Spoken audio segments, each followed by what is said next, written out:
अस्सलामुअलैकुम। मैं हूं आपका अपना खलील बुरडो और आप देख रहे हैं यूट्यूब पर खलील का किचन।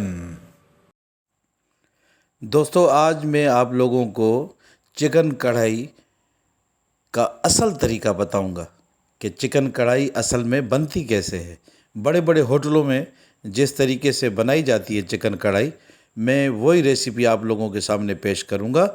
और इस चिकन कढ़ाई में बहुत ही कम मसाले इस्तेमाल होते हैं। तो आप सबसे पहले चिकन ले लीजिए। मैंने आधा किलो चिकन की रेसिपी दी आप लोगों को, ठीक है। तो आप आधा किलो चिकन को सबसे पहले पानी में डालकर और 3-4 चम्मच उसके सिरके के डाल दें, ठीक है। और 15 मिनट तक छोड़ दें। तो सिरका क्या करेगा कि उसके सारा जो भी खून होगा, जो भी मेल कुचल होगा चिकन का, वो खींच लेगा। तो 15 मिनट के बाद आप चिकन को धो लें अच्छे तरीके से, ठीक है। धोने के बाद फिर आप क्या करिए, थोड़ा ज़्यादा तेल ले लें कढ़ाई में। थोड़ा सा ज़्यादा तेल होना चाहिए, वो बाद में फिर हम तेल निकाल लेंगे वो। तो ज़्यादा तेल को अच्छे तरीके से चूल्हे पर गरम करके फिर आप इसमें शामिल कर दें चिकन, ठीक है।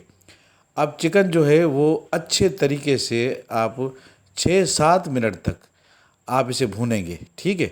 6-7 मिनट आप इसे भूनेंगे अच्छे तरीके से और चिकन का कलर जो है वो बिल्कुल चेंज हो जाएगा, ठीक है। उसके बाद हम क्या करेंगे कि इसका जो एक्स्ट्रा तेल है वो हम निकाल लेंगे। तो ये देखें, चिकन हमारा अच्छे तरीके से भुन चुका है। और अब हम क्या करेंगे कि इसका बकाया जो तेल है वो हम निकाल लेंगे और इस चिकन में हम थोड़ा सा तेल रहने देंगे ग्रेवी के लिए, ठीक है।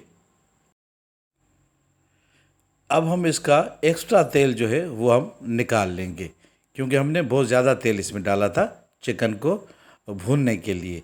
अब इसमें हम क्या करेंगे, थोड़ा सा तेल हम इसमें छोड़ देंगे ताकि हमारी अच्छी सी ग्रेवी बने। अब चिकन हमारा बिल्कुल पक चुका है, गल चुका है, ठीक है। अब हम इसमें अपने मसाले डालेंगे। देखें, बिल्कुल मुख्तसर मसाले। ये 1 चम्मच जाएगा इसमें लहसुन का पेस्ट, और इसमें 3-4 हरी मिर्च जो है वो हमने बारीक काट लिए। पहले आधी डालेंगे, इसमें आधी शामिल करेंगे, ठीक है। अब हम इनको पहले भूनेंगे, लहसुन को, और थोड़ी सी हरी मिर्चें हमने डाली हैं पहले। अब हम अपने चिकन को अच्छे तरीके से भून लेंगे और लहसुन की कचास भी ख़त्म हो जाएगी। ये हम 2-3 मिनट तक हम इसे भूनेंगे। अब हमने 5 अदद टमाटर ले लिए हैं और इनके छिलके हमने उतार दिए हैं। तो छिलके आप लोगों को भी उतारने हैं, ठीक है। क्योंकि आप जितने ज़्यादा टमाटर डालेंगे उतनी अच्छी ग्रेवी बनेगी, क्योंकि होती इसमें टमाटर की ग्रेवी है। तो हम क्या करेंगे कि इसे अच्छे तरीके से हम मिक्स कर लेंगे। और उसके बाद हम क्या करेंगे कि 5 मिनट के लिए हम इसे ढक्कन से ढक देंगे ताकि हमारे टमाटर जो हैं वो बिल्कुल गल जाएं। अब टमाटर हमारे थोड़े से गल चुके हैं और हमने इसे चम्मच की मदद से टमाटर को तोड़ दिया। आप छुरी की मदद से काट कर मत डालिएगा, साबित डालिएगा। और जब आप उसको ढक कर रखेंगे तो वो इसकी स्टीम में ये नरम हो जाएंगे और फिर आप इसे चम्मच की मदद से तोड़ लीजिएगा, ठीक है। हमने फिर 2-3 मिनट इसे ढक दिया था ताकि ये थोड़ी और नरम हो जाए।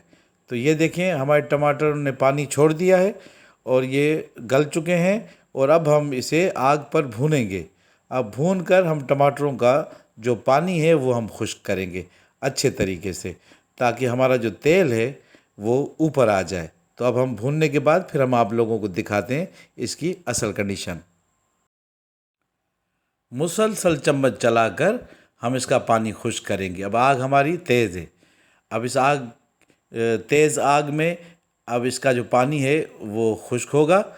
अब हम इस स्टेज पर, कि इसमें थोड़ा सा पानी रहता है टमाटरों का, अब इस स्टेज पर हम दोबारा इसमें बची हुई हरी मिर्चें शामिल करेंगे। आधी पहले डाली थी हमने और आधी इस स्टेज पर हम डालेंगे। ये है मुख्तसर मसालों से चिकन कढ़ाई। ये बड़े बड़े होटलों में ऐसे ही बनाई जाती है। आप एक मर्तबा आप मेरे तरीके से आप बनाइए और फिर मुझे बताइए कि इसका टेस्ट कितना है। तो अब हम इसमें शामिल करेंगे नमक। नमक आप अपने जायके के हिसाब से डालिएगा,